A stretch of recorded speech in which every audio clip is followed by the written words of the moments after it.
The Cuban Missile Crisis was a crucial turning point during the Cold War, a time of heightened geopolitical tension between the United States and the Soviet Union. Taking place in October 1962, this event is widely regarded as one of the most critical instances when the world was on the brink of nuclear war.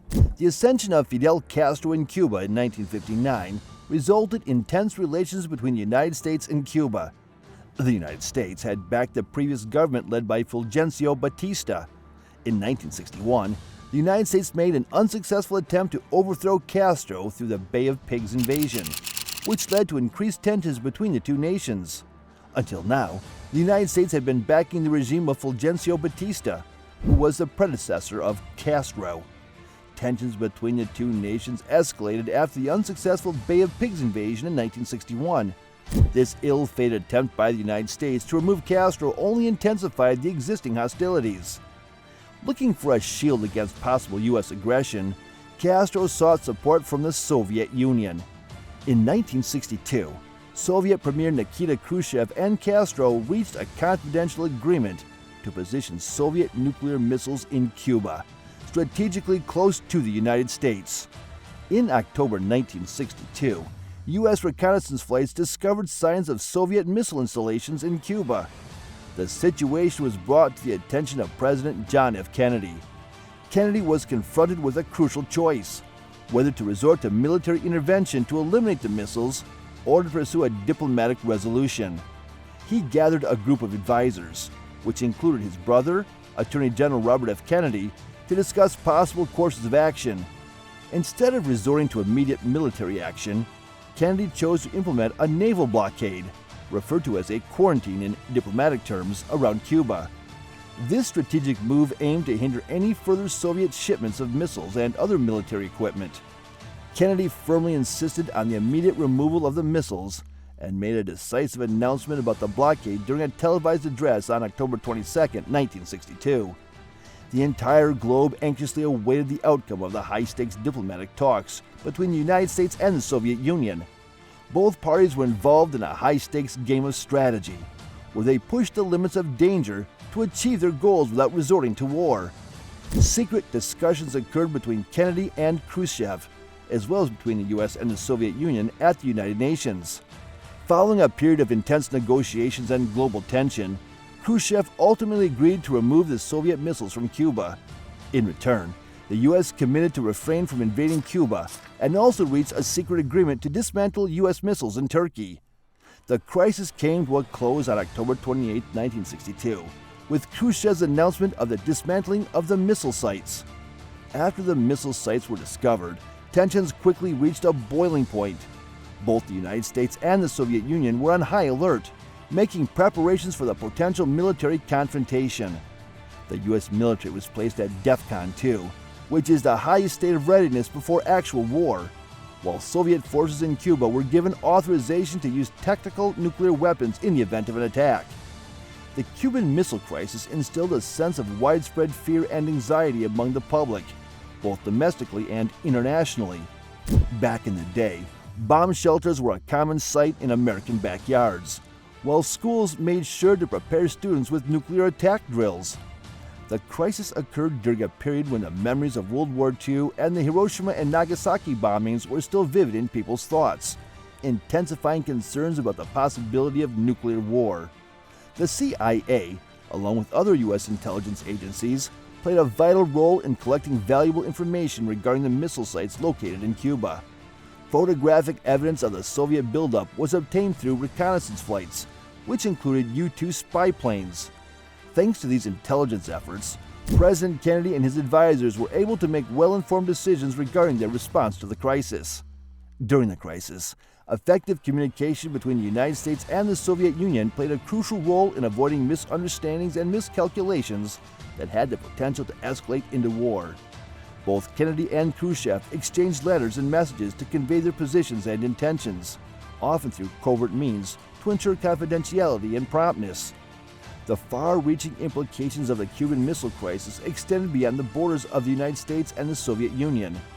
As the crisis unfolded, countries around the world anxiously observed, concerned about the potential for nuclear war. The crisis also had notable effects in Latin America. leading to a rise in anti-American sentiment and a boost in support for leftist movements that were sympathetic to Cuba under Castro's leadership. Strategic factors drove the Soviet decision to deploy missiles in Cuba. From the Soviet perspective, it was viewed as a reaction to the U.S. deployment of Jupiter missiles in Turkey and Italy, which could target Soviet territory.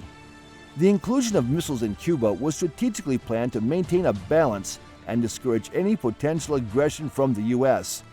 Although the Soviet Union decided to deploy missiles in Cuba, Fidel Castro's Cuba actively facilitated and supported the operation. Castro viewed the deployment of Soviet missiles as a way to bolster Cuba's defenses and discourage any future attempts by the U.S. to topple his regime. Alongside the naval blockade, the United States made thorough military preparations as a precautionary measure in case diplomatic efforts fell through and military action became inevitable.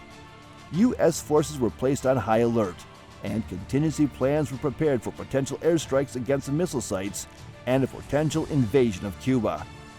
President Kennedy formed the Executive Committee of the National Security Council to handle the crisis effectively. ExComm consisted of important advisors and cabinet members, such as Secretary of Defense Robert McNamara and National Security Advisor McGeorge Bundy. The ExComm convened on a regular basis to evaluate the situation, explore various courses of action, and guide the President on the next steps.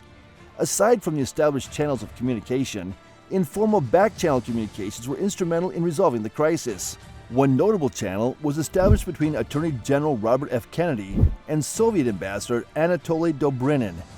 These covert exchanges facilitated open and honest conversations, effectively avoiding any potential misinterpretations between the parties involved. Following a potential agreement with the Soviet Union, the United States was confronted with the task of confirming the withdrawal of the missiles from Cuba. Continued U.S. reconnaissance flights diligently observed the ongoing situation, capturing photographic evidence of the dismantling of the missile sites and the withdrawal of Soviet forces. Although the Cuban Missile Crisis came to a close when Soviet missiles were withdrawn from Cuba, it had long-term repercussions for the island nation.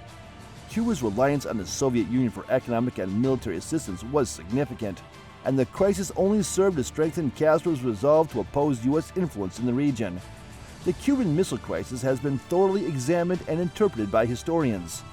Experts are still discussing the reason behind the actions of important individuals and the valuable insights we can gain from the crisis.